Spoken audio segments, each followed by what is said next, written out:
A healthy and happy relationship thrives on daily communication. Connecting with your partner daily will strengthen your relationship with love, affection, and laughter. So, I'm going to tell you my 6 top tips to connecting with your partner every day and showing them that you really care. Welcome to Epic Mom Life. I am your host, Kara Peterson. This show is sponsored by The Possum's Tale, a unique book adventure for your 6 to 12-year-old child. Let's jump into today's show. Welcome to Epic Mom Life. I am your host, Kara Peterson. This show is sponsored by The Possum's Tale, a unique book adventure for your 6 to 12-year-old child. Let's jump into today's show. I have a secret to share. I'm really excited. This summer, it will be my 30th wedding anniversary. That's pretty big news. Because of this, I have learned that it is really important to be able to connect with your partner every single day. So I'm going to tell you my 6 top tips to connecting with your partner every day and showing them that you really care. If you connect on a daily basis, you're going to keep your relationship healthy and strong. In the midst of kids, work, and just life, it's so easy to prioritize all of that and kind of push our relationships to the side. But it's important to keep that connection alive and healthy. I've spoken with my girlfriends, and it's so funny because I hear often that they say, I wish that he could do the day-to-day and not just want to come in to do the big stuff. But I think we're all guilty of that. We can do what we need to do when we see that it's a big problem, but we get caught up in the whole, there's so much busy going on that we don't maintain the little things. So number 1, affection. Make it a habit to kiss or hug good morning every single morning. Just give a kiss or a hug and say, good morning. It's kind of like, I'm glad you're here with me. Before you leave the house, look them in the eye and tell them that you love them. It'll be the last thing they hear when they walk out the door. This is a great thing for them to know. Find times throughout the day to touch them in a non-sexual way. Just put a hand on a shoulder or an arm or touch their hand. Just let them know that you're physically there. I think we all want to know that somebody's physically there for us. So you just reach out and do that. I think it's also really great if your kids see this because you're teaching your children what a healthy relationship looks like and what good connection is. Also, you can tell your kids as they're walking out the door in the morning, you can look them in the eye and tell them you love them. We all want to know that we have a home base where we're loved and we're accepted for who we are. Number 2, the 5-minute rundown. Quirky, weird things, whatever, happen to all of us throughout the day. Even if it's just meeting random people at the coffee shop or you see something happen, whatever. Talk about what happened during your day to each other. It's just a 5-minute rundown, just really quickly. And then while the other person is talking, listen completely. Because that gives them the chance to be heard and to know that it's a safe space and they can just talk. Even if it's about something that is benign and possibly not very entertaining, they're just able to touch base with you and just tell you about their day. It's almost like welcoming you into their world. Number 3, attitude of gratitude. It sounds silly, but if you go out to eat, even if you have a joint checking account and somebody puts out their credit card, say thank you for the meal. Your kids may actually watch this and get in the habit of saying, yeah, thanks mom, or thanks dad for dinner. This is something that we shouldn't take for granted. We should be thankful that we're able to go out and we're able to pay for this meal. You can say thank you if they go get your car and your oil changed. Thank you if they go out and mow the lawn.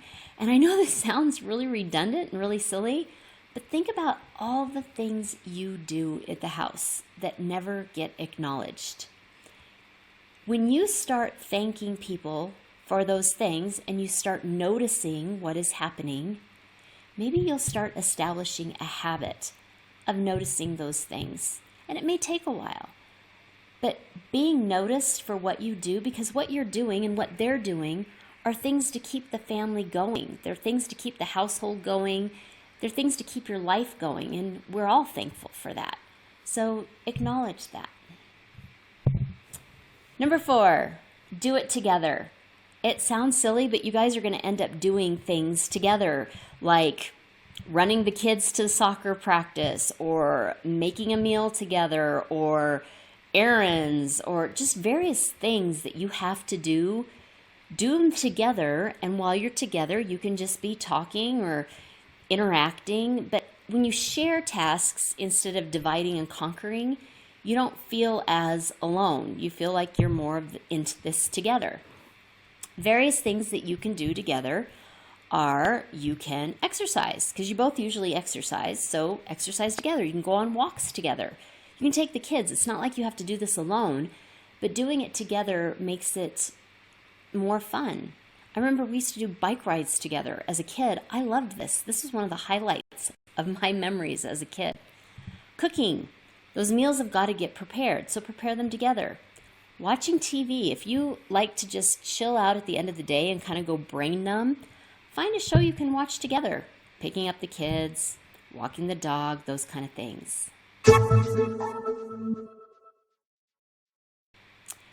If you do get time to go out together alone and you are looking for date night ideas, I have created 84 free, fun, and fabulous date night idea cutouts. What you do is you cut them out and you throw them in a jar that you can decorate, and then you draw one however often you're going to do your date night. So if you're going to do your date night once a month, once a week, you want to be able to commit to it. So honestly, I would commit to one once a month because that's about how often it'll fit in my schedule.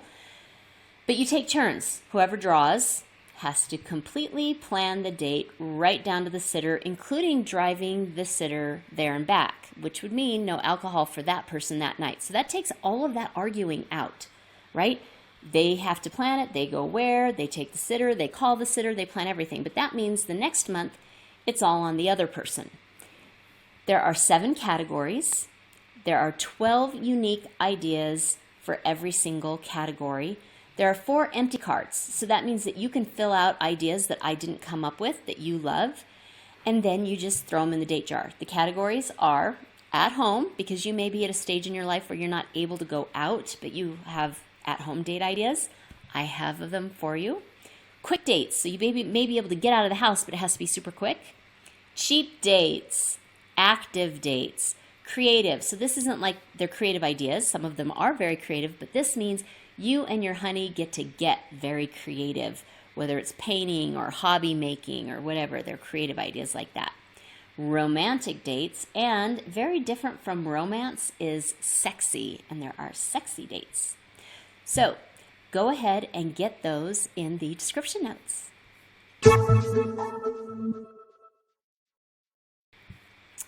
Number 5, end the day together.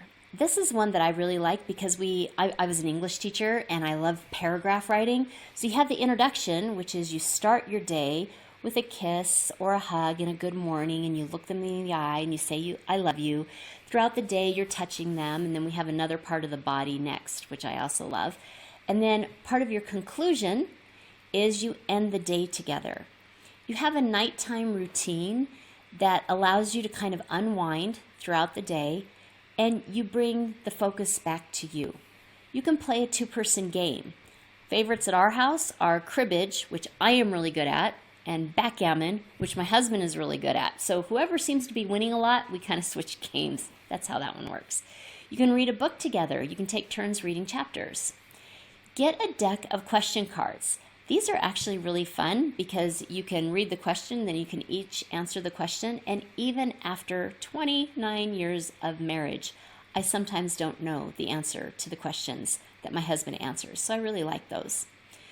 You can end with yoga, stretch, meditation, that kind of thing together. And this is a favorite of ours. We have a dance playlist. Did you know that most of your songs are about 3.5 minutes long? You can play one and dance slowly together. This sounds kind of funny, but 3.5 minutes, that's it. Were you just dancing slowly together to this music? Try that for 2 weeks, and you will be amazed at how much more connected you feel. It's a really wonderful thing. And then another favorite of ours, and we actually, if you've heard me in other blogs talking about this, we found this by accident. Take a bath together. This is not meant to be a sexy thing. We found this because this was the only place we could hide from our children where they didn't bother us, and that was in the bathroom. And we wanted to conserve water. We live in Arizona, and so my husband was taking a bath, so I just jumped in with him. We found that just getting in the bathtub together, we're sitting there, and we're there for about 10 minutes, and we just talk at the end of the day. So we do that whole catching up and listening to each other in the bathtub at the end of the day. Number 6, this is one of my favorite, and this is actually turned into a family event now that our boys are older. So we have one down in the Mesa area and one that was in Seattle, and then Sean, my husband, and I. So we have a family text. But let's go back. Number 6, get goofy. Laughter is truly the best medicine, and it's a great way to connect with your partner because no matter how not sentimental or whatever anybody feels, this one's pretty much easy for everybody to participate in. Share jokes, memes, cartoons, or whatever throughout the day on a text that's just meant for the two of you. And like I said, this one grew into a family thing for us. So we have a family text, like a group text that has all 4 of us on it. And we'll just get texts throughout the day of random things that we find funny or that is going on. And like right now, there's a lot going on with my husband's work. So he'll share things. He's a pilot, and it's the weekend of the Super Bowl while I'm taping this. And it's in Phoenix, and he flies out of Phoenix. So he shared a meme about the crazy traffic and all of those kind of things. But we all knew where he was coming from because that's central to our life. So you can share those kind of things, and it's just funny amongst yourselves. But it's not even about the cartoon or the funny or the meme. What it is I know that throughout the day, every time I get one of those, or anytime my husband gets one of those from me, that I was thinking of him. Because why on earth, why on earth else would I have sent him a meme, and he and I are sharing a private laugh, even though he's so far away. So that's why that is such a fun and magical thing to do. A healthy and happy relationship thrives on daily communication. Connecting with your partner daily will strengthen your relationship with love, affection, and laughter. The movie quote for this week, as long as we are together, it doesn't matter to me. Marty in Madagascar. If you are hearing this message, you've listened to the entire episode. And for that, I want to send you a huge thank you. Please leave me a comment or review and share with other moms you know. Get in touch in the comments or on Kara's social media networks. See you next week for a new episode.